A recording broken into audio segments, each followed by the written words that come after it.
Medina.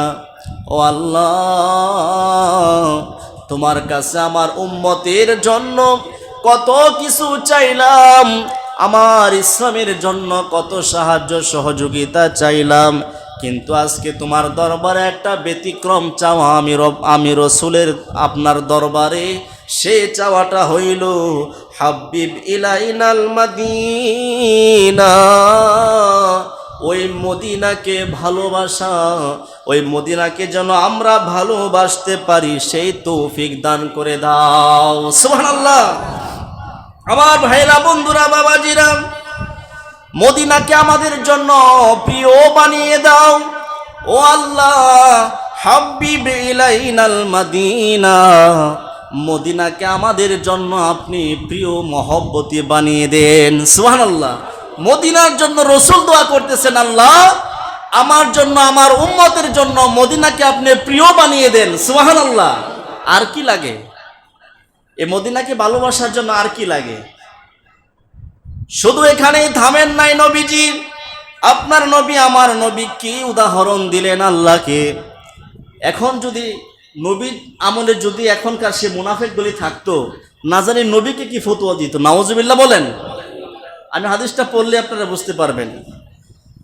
আপনার নবী, আমার নবী জানিয়ে দিলেন, কা হুব্বিনা মক্কা, হে ইয়া রাব্বুল আলামিন, মদিনাকে আমাদের জন্য প্রিয় বানিয়ে দেন যেমন প্রিয় বানিয়েছেন মক্কাকে।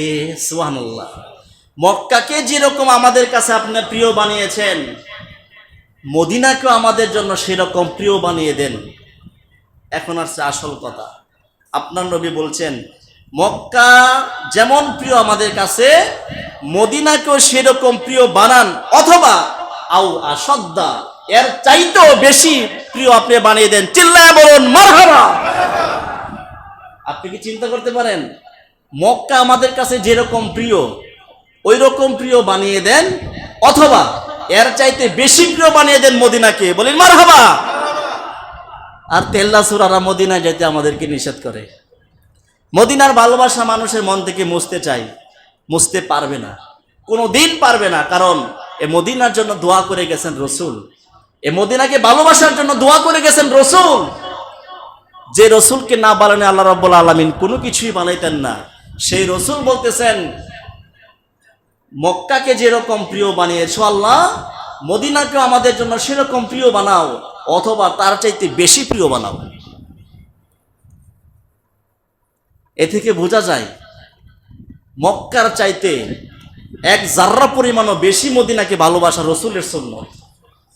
ঠিক কিনা বলেন? হাদিসকে আপনি অস্বীকার করতে পারবেন? এই হাদিস শরীফ অস্বীকার করতে পারবেন? কোনোদিন পারবেন না। বুখারী শরীফের হাদিস। কোন শরীফের? বুখারী শরীফের প্রথম খণ্ড 252 পৃষ্ঠা, হাদিস নং 1851 নম্বর হাদিস। নবীজি বলছেন, মক্কার মতো প্রিয় বানাও আমার কাছে, অথবা তারা চাইতে বেশি প্রিয় বানাও। এর থেকে কি বোঝা যায়, মক্কার চাইতে বেশি মদিনাকে ভালোবাসা এটা কোনো অপরাধ নয়, এটা রসুলের সুন্নাত। আল্লাহ রাব্বুল আলামিন যেন আমাদেরকে সেই মদিনাকে আমাদের জানের চাইতে বেশি ভালোবাসার তৌফিক দান করে। সকলে বলে আমিন। ও মদিনার মাটি রে, তুই যে বড় খাঁটি রে, বলুন ও মদিনার মাটি রে, তুই যে বড় খাঁটি রে, আমার নবীর কারণে, আমার নবীর কারণে। ওই মাটি তো মাটি নয়, শোনো তাহার পরিচয়, বলুন ওই মাটি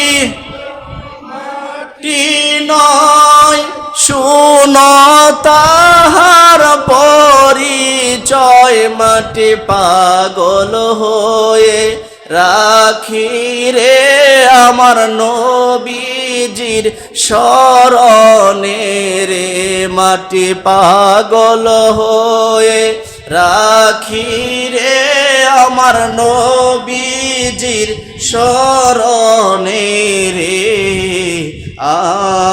আমার নবীর কারণে, আমার নবীর কারণে। এখন তো অনেকে ফতোয়া দেবে মদিনার মাটি আবার নবীর স্মরণে কিভাবে রাখে, এটা তো শিরক, এটা তো বেদাত। আমার ভাইরা, বন্ধুরা, বাবাজিরা, আপনাদেরকে আমি জানিয়ে দেই, তাবুকের যুদ্ধ থেকে যখন নবীজি ফিরলেন, নবীজি আসার পথে একদল সৈন্যবাহিনী একজন সাহাবীদেরকে দেখলেন যারা তাবুকের যুদ্ধ ফেরত ছিল, যুদ্ধের মধ্যে অংশগ্রহণ করেন নাই, তারা মদিনার ধুলাবালিগুলি উড়াচ্ছিল। এই মদিনার ধুলাবালিগুলি উড়ানোর পরে নবীজির সাথে আসছে সাক্ষাৎ করার জন্য। তখন তাদের মধ্যখান থেকে একজন সাহাবী ওই ধুলাবালি দেখে নাক কিভাবে ডাইকা রাখলেন। নাক ডাইকা রাখার পরে আপনার নবী, আমার নবী, ওই সাহাবীর নাক থেকে তার রুমালটা সরায়া দিলেন। বলি মারহাবা। আপনার নবী, আমার নবী বললেন, ও সাহাবী, এই ধুলাবালি গুলি তো মদিনার ধুলাবালি, এই মদিনার ধুলাবালি যদি তোমার নাক দিয়া যায় সেজন্য তুমি ডাইকা রাখলা। এই মদিনার ধুলাবালির ব্যাপারে আমি রসুলের সিদ্ধান্ত জাননি। এই আমি রসুলের সিদ্ধান্ত হইল এই মদিনার ধুলাবালি গুলো আমাদের জন্য শেফা, প্রত্যেকটা ধুলাবালি আমাদের জন্য শেফা।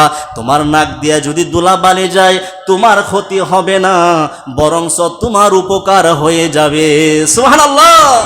এই জন্যই তো হুজুর কেবলা বলেছেন, মদিনার ধুলাবালি সুরমা বানাবো, মদিনার সুরমা বানাবো, সে সুরমা চোখে দিয়ে রাসূল দেখিব, সে সুরমা চোখে দিয়ে রাসূল দেখিব, মদিনার ধুলাবালি সুরমা বানাবো, মদিনার মা বানাবো, সে সুরমা চোখে দিয়ে রাসূল দেখিব, সে সুরমা চোখে দিয়ে রাসূল দেখিব। আমার ভাইরা, বন্ধুরা, বাবাজিরা, এখানে অনেক এমন পাগল আছে যারা মদিনার মাটি তারা চোখে সুরমা লাগায় নাই, তারা খাদ্য হিসাবে, ঔষধ হিসাবে তারা খেয়েছেন। মদিনার মাটি শেফা, আর যে জিনিস শেফা সেই জিনিস খাওয়া যায় কি যায় না? বলুন। আমরা ওষুধ খাই না? কোনো জিনিস, কোনো ওষুধ শরীরে লাগাইতে হয়, কোনো ওষুধ খাইতে হয়। কোনো ওষুধ লাগাইলেও সমস্যা নাই, খাইলেও সমস্যা নাই।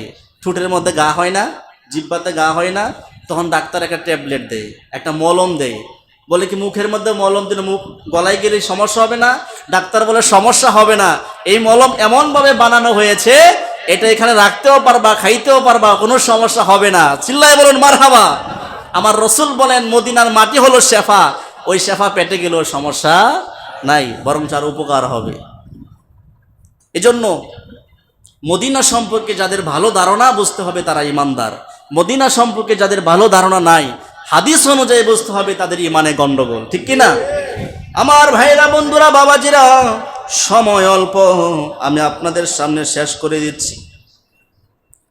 এই মদিনার ধুলাবালি আমাদের জন্য শেফা। এই মদিনাকে এমন ভালোবেসেছেন সাহাবায়ে কেরাম, যেমনটা রসুল শিখিয়েছেন।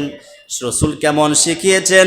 রসুল হাদিসে মুবারকের মধ্যে বলেছেন, আল্লাহুম্মা হাব্বিব ইলাইনাল মাদিনা, হে আল্লাহ, মদিনাকে এমন ভালোবাসা, এমন প্রিয় আমাদের কাছে বানিয়ে দাও, কাহুব্বিনা মক্কা, মক্কাকে যেরকম ভালোবাসি ওই রকম প্রিয় মহব্বতি মদিনাকে আমাদের জন্য বানিয়ে দাও।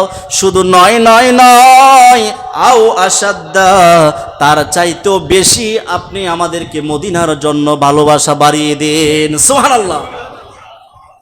এই ভালোবাসা, নবীজির এই দুয়ার বরকতে সাহাবায়ে কেরামরা কি শিক্ষা পেয়েছেন? ওমর রাদিয়াল্লাহু তাআলা আনহুর নাম শুনছেন না? ওমর রাদিয়াল্লাহু তাআলা আনহুর নাম শুনছেন না?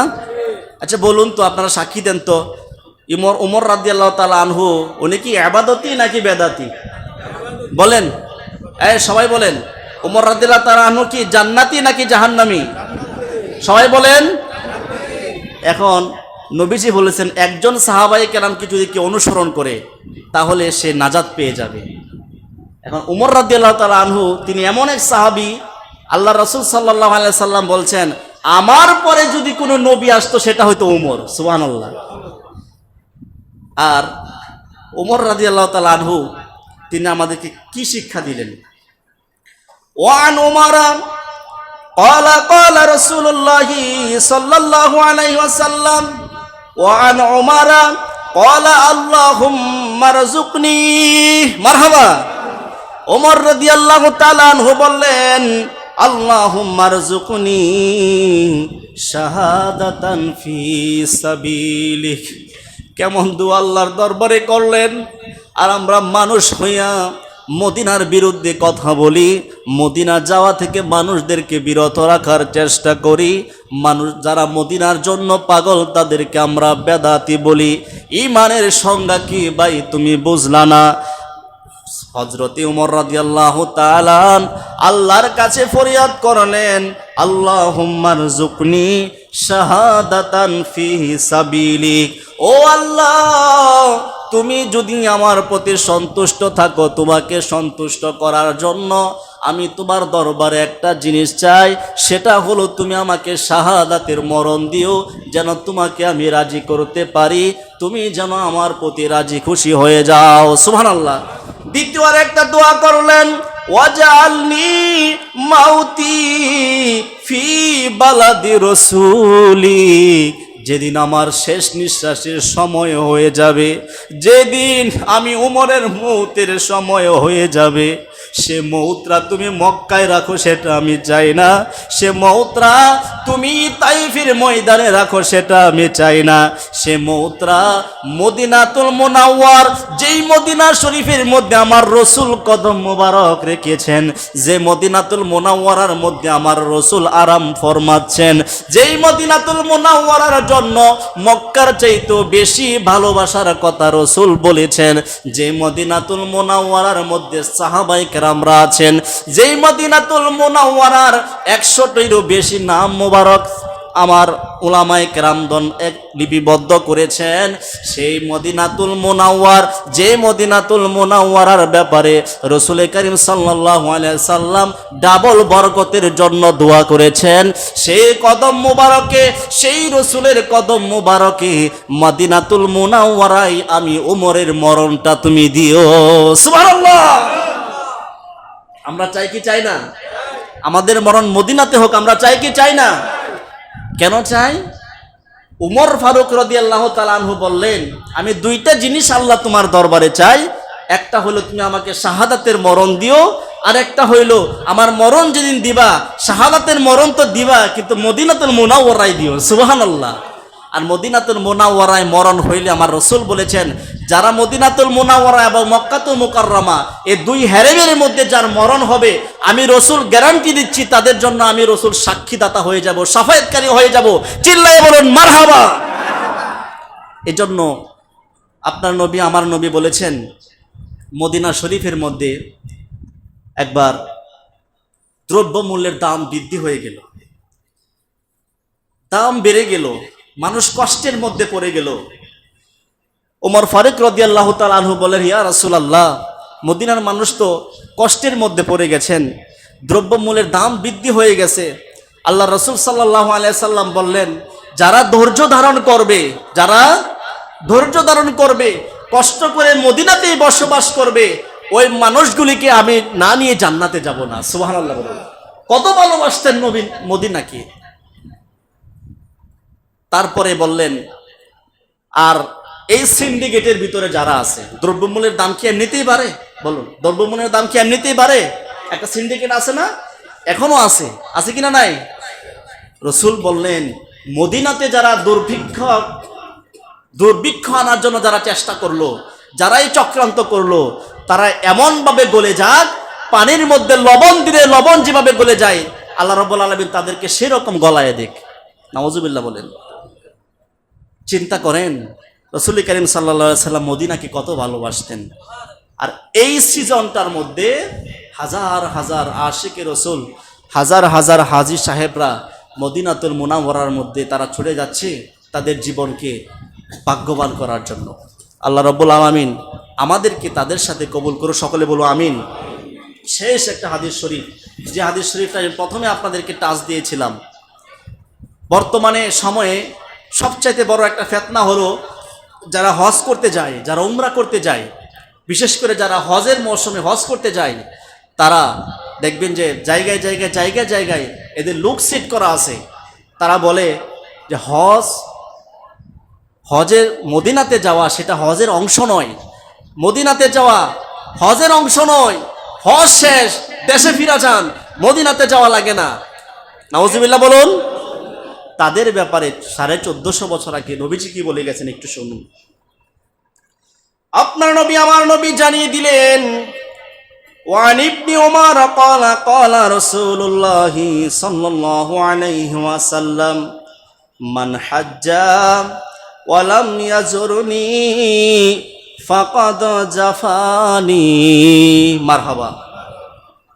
আপনার নবী আমাদেরকে জানিয়ে দিলেন, যে ব্যক্তি হজ করলো, মান হাজ্জা, যে হজ সম্পন্ন করলো, হজ সম্পন্ন করার পরে ওয়ালা লাম ইয়াজুরনি, আমি রসুলের জিয়ারতে আসলো না, কি করলো না? রসুলের জিয়ারতে যারা গেল না, নবীজি বলতেছেন ওয়ালা লাম ইয়াজুরনি, যে আমার জিয়ারতে আসলো না, তাদের ব্যাপারে আমার সিদ্ধান্ত শুনুন, ফাকাদ জাফানি, তা সে যেন আমি রসুলের সাথে অসৌজন্যমূলক আচরণ করলো। নাউজুবিল্লাহ বলেন।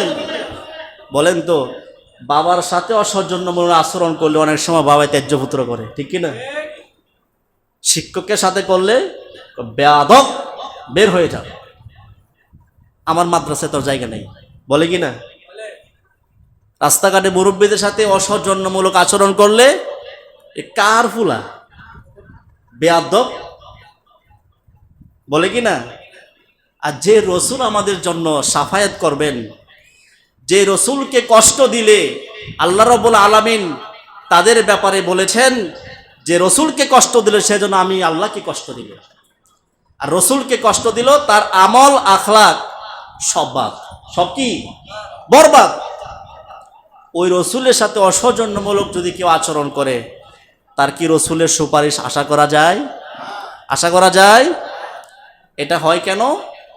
রসুল বলেছেন যে হজ সম্পন্ন করলো কিন্তু আমি রসুলের জিয়ারতে আসলো না, সেজন্য আমি রসুলের সাথে অসৌজন্যমূলক আচরণ করলো। এজন্য আমরা যে যাই বলো, যে যাই করো, আমরা যারা হজ করতে যাই আমাদের দিলটা মদিনামুখী হতে হবে। হজ সম্পন্ন করার সাথে সাথে আমরা মদিনায় চলে যেতে হবে। কারো ফতুয়া শোনা যাবে না, কারণ কেউ কারো কবরে যাবে না। কেউ কারো কবরে যাবে?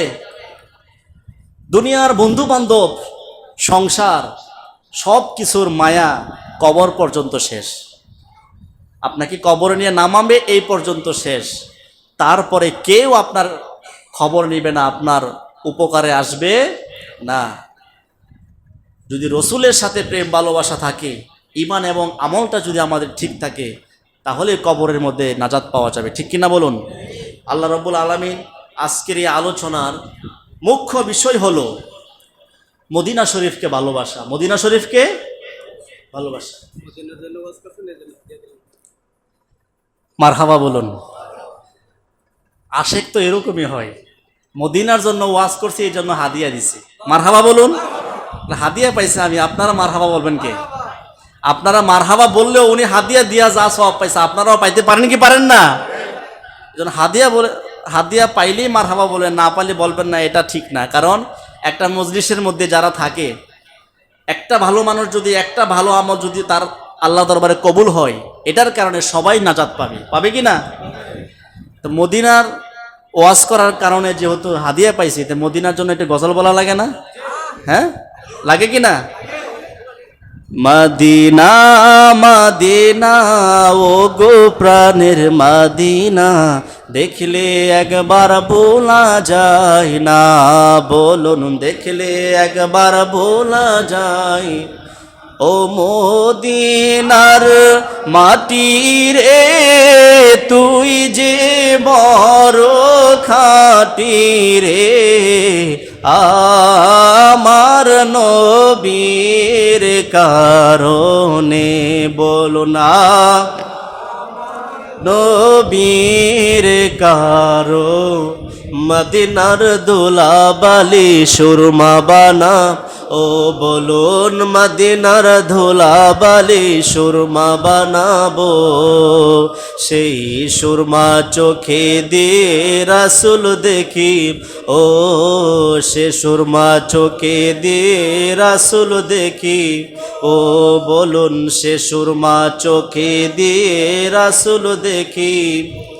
তোমরা যারা যাও মদিনায় আমার সালাম কয়ো রওজায়, তোমরা যারা যাও মদিনায় আমার সালাম কয়ো রওজায়, আমরা যেন যেতে পারি দোয়া কইরো তুলে হাত, আমরা যেন যেতে পারি দোয়া কইরো তুলে হাত। লাইনটা ভুলে গেলাম। তো আল্লাহ রাব্বুল আলামিন যেন আমাদেরকে মদিনার প্রেমিক বানায়, সকলে বলি আমিন। নবীজি যে দোয়া করে গেছেন এই দোয়া যেন আমাদের দোয়ার সাথে শামিল রাখতে পারে, সকলে বলি আমিন। আমি আরবিটা না পারি, বাংলাটা তো পারবো। নবীজি বলেছেন, হে আল্লাহ আমাদের জন্য মদিনা শরীফকে তুমি প্রিয় বানিয়ে দাও। এটা আমরা বলতে পারবো না? হে আল্লাহ আমাদের জন্য মদিনা শরীফকে তুমি প্রিয় বানিয়ে দাও, যেমন প্রিয় বানিয়েছ মক্কাকে, যদি তা না করো অথবা তার চাইতে বেশি প্রিয় বানিয়ে দাও। সুবহানাল্লাহ বলেন। চিন্তা করেছেন? উমর ফারুক রাদিয়াল্লাহু তাআলা আনহু দোয়া করেছেন, হে আল্লাহ আমার মরণটা তুমি শাহাদাতের মরণ দিও, আর যেদিন মরণটা দিবা সেদিন তুমি মদিনাতে দিও। বলি মারহাবা। এই দুইটা দোয়া আমাদের দোয়ার সাথে রাখবো ইনশাআল্লাহ। বলুন ইনশাআল্লাহ। আল্লাহ রাব্বুল আলামিন যেন আমাদেরকে মদিনার পাগল বানায়, রসুলের পাগল বানায়, তাহলে আমরা নাজাত পাবো। আল্লাহ রাব্বুল আলামিন আমাদেরকে তৌফিক দান করুন, সকলে বলে আমিন। আজকের আলোচনা দীর্ঘায়িত নয়, যারা আশেপাশে বাড়ি